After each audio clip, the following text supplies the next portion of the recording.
السلام عليكم ورحمة الله وبركاته. حبابي حباباتي، كي دايرين؟ لاباس عليكم؟ كلشي بخير، نتمنى تكونوا بخير وعلى خير وبصحة جيدة ان شاء الله. اليوم ان شاء الله غادي نشارك معكم واحد الفقاس اللي هو سهل في التحضير.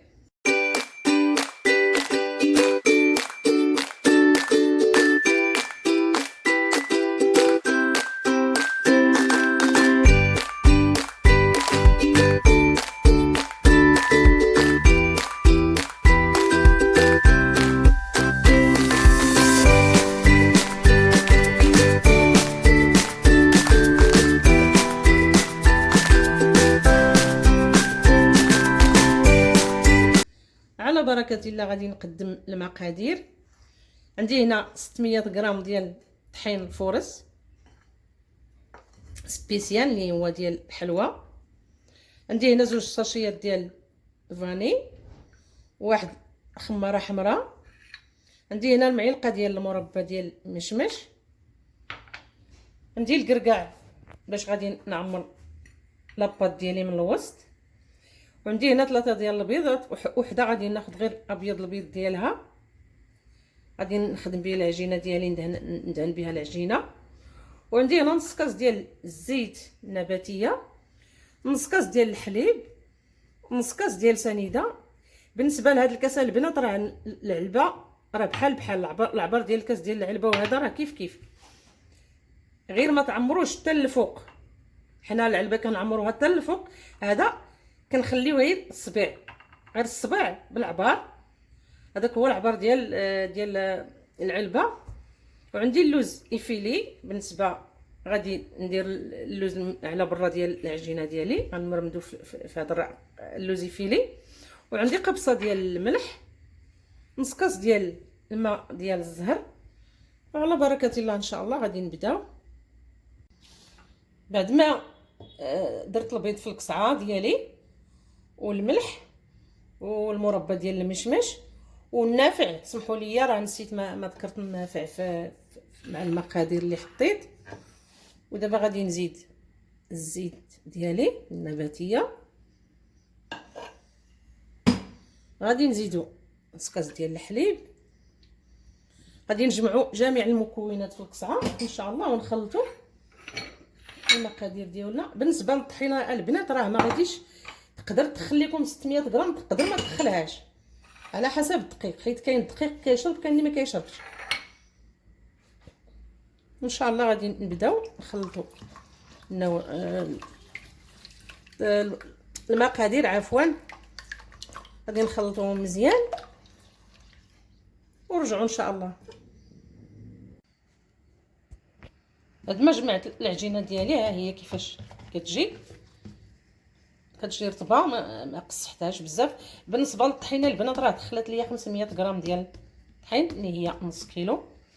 ودابا ان شاء الله غادي ندير العجينه ديالي، نقطعها ونديروا الحريبلات ونرجعوا ان شاء الله باش تشوفوا الشكل ديالها. بعد ما قطعت العجينه ديالي درت فيها 4 ديال الحريبلات. وبالنسبه للبنات راه ما غاديش ندير بحال الفقاس اللي كنديروا زعما داك العادي، هذا راه فقاس بريستيج. دابا هذا غادي نورقو بالدلاك، وغادي نديرو ورقه ديال بابي كويسون باش غادي نخدم ان شاء الله، نخدموا بها العجينه ديالنا باش ما تلصق ليناش في سطح العمل. على بركه الله ان شاء الله غادي نبداو ونرجعوا باش تشوفوا الشكل ديال وهذا هو الشكل ديال الفقاس كيفاش درت ليه. هانتوما شوفوا راه ورقته بالدلاك، ماشي نورقوه بزاف، شويه. هانتوما شوفوا السمك ديال لاباط ديالي رقيقه شويه، مهم ما تكونش رقيقه بزاف وما تكونش ثاني غليظه. وبالنسبه ابيض ديال البيض ها هو اللي باش غادي ندهن هاد لاباط والكركاع. وغادي نديرو واحد الساشي ديال الفاني من الداخل ديال لاباط، ندير ليها ابيض البيض، عاد ندير ليها الساشي ديال الفاني ان شاء الله، ورجعوا باش تشوفوا الشكل ديال. ودابا الشكل ديال الفقاس ديالي هانتوما كتشوفوا دهنته بالبياض ديال البيض ودرت الكركاع، ستفتو وحده حدا وحده. حاولوا الا لقيتوا الكركاع صغير احسن، انا فيه نص صغير ونص كبير، ما عنديش العبار واحد. المهم اللي بغى يدير جميع الفواكه يخلطهم ويدير الزبيب، المشماش مقطع واللوز، جميع النواشف ديروهم راه مزيانين، الفواكه الجافه.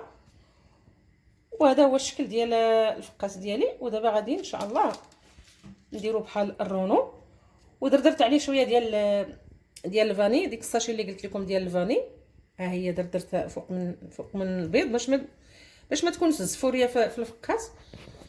بعد الفصيل ان شاء الله.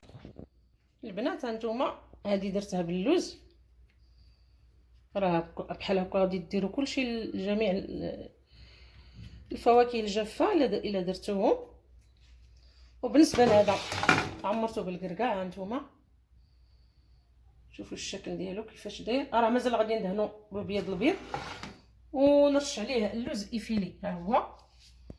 ورجعوا ان شاء الله باش تشوفوا الشكل ديالو. البنات هذا هو الشكل ديال الفقاس اللي شاركته معكم. ان شاء الله نتمنى يعجبكم هذا الفيديو وتبارطاجيوه لعائلتكم وحبابكم والمطبخ ومنوره.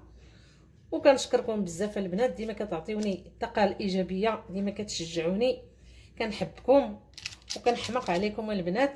وشكرا بزاف، وبارطاجيو هذا الفيديو فضلا ليس امرا.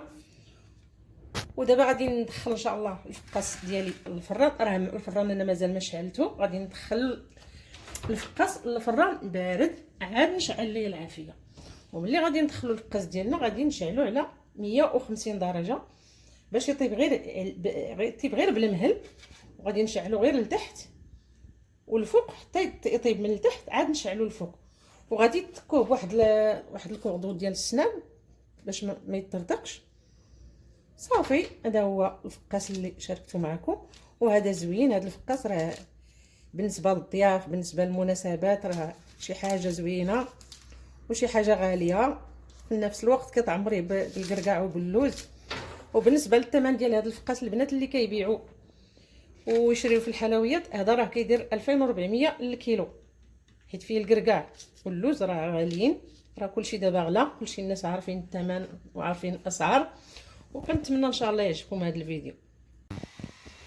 وهذا الفقاس ديالي راه قريب نخليه يتحمر من الفوق باش يبقاو لينا غير الجناب ديال الفقاس. واحد شويه غادي نخرجوا ان شاء الله وتشوفوا الشكل النهائي ديال الفقاس ديالنا. وهذا هو الفقاس ديالي. راه دابا درت ليه واحد المنديل بارد ودغيا في البلاصه قطعته، راه ما خليتوش انا يبات ولا يضل. دابا قطعته في البلاصه، غادي ان شاء الله ندخلو للفران ويتحمر وتشوفوا الشكل ديالو ان شاء الله كيفاش داير. وهذا هو الشكل النهائي ديال الفيديو ديال اليوم. نتمنى ان شاء الله يعجبكم وتبارطاجيوه مع عائلتكم وحبابكم، بارطاجيو البنات مع العائله والحباب.